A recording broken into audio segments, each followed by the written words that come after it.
Okay, in today's video, we are going to be going over the absolute essentials for blacksmithing, everything you're going to need to start. But anyway, I don't want to waste any time. We're going to get these things out as fast as possible, so let's jump right into it. Okay, so the first essential is you're going to need a heat source. Now, a heat source is anything that will heat up the metal, but you have three main options for heat source. You have propane forge, which is going to be your most expensive. You have a charcoal forge, which is I have a video to that. It'll be a little card up there, and it'll also be linked in the description. You can go watch that if you want to learn how to build one of those. And then there's also the coal forge. I also have a video on how to make one of those. It'll be in the cards up there, and it will also be in the description as well. But for the propane forge, it's going to be the most expensive, and I did not make one of those. I bought it. But your two best options to start are going to be coal and charcoal. So you're going to need to find a forge. That's the first thing, is a heat source. Okay, so the second essential, which is absolutely the second most important to the forge, is the anvil.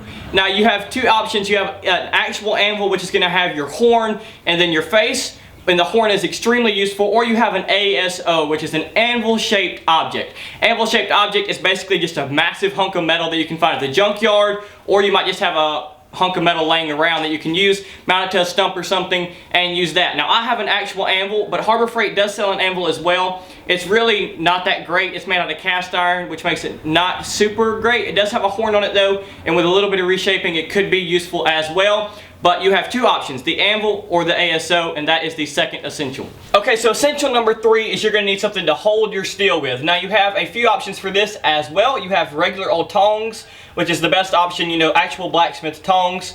But those are going to be the most expensive option, and you're not going to have those readily available. So two other options for when you're just starting out and you don't have a ton of income is you have pliers, and you also have like vice grips and things like that. Now those are not as safe, but we'll get into safety gear later. They're not as safe, but they do work, and that's what I started out with as well. But very soon I made me a pair of tongs which weren't that great, and then I've recently bought a pair of tongs which work exceptionally better, but those are a little bit pricey. Essential number 4 is going to be your hammer. Now you have to have something to strike the steel with, whether it's a massive hammer and you have a striker, or you're just going to do it with a little 2-pound hammer.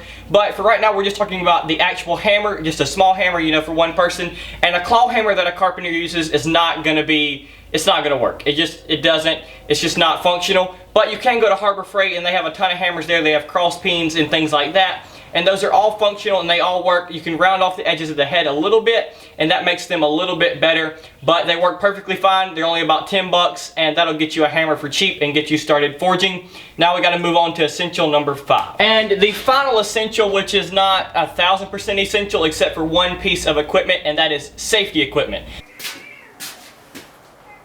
Safety equipment is somewhat essential, and then some parts are just extra safe. Now you're going to need safety glasses, because when hot steel gets in your eyes, it's going to burn, it could make you blind, and it's not going to be good.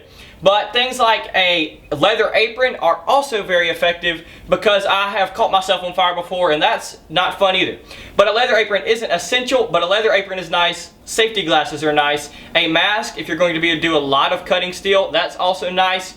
And then you can get a full face shield if you're going to be doing a ton. But the main essential for safety is safety glasses, and I would say a leather apron is pretty essential, but it's not 1000%. Safety glasses is the main thing. Alright, so we covered the 6 essentials to get you started in blacksmithing. That was, you needed a heat source, you're going to need an anvil or an ASO, an anvil shaped object, you're going to need a hammer to strike the steel with, tongs to hold the steel with, you are going to need safety gear, and then you're going to need some way to cut the steel. Those are the 6 things. Be sure to get all of those before you even think about starting blacksmithing.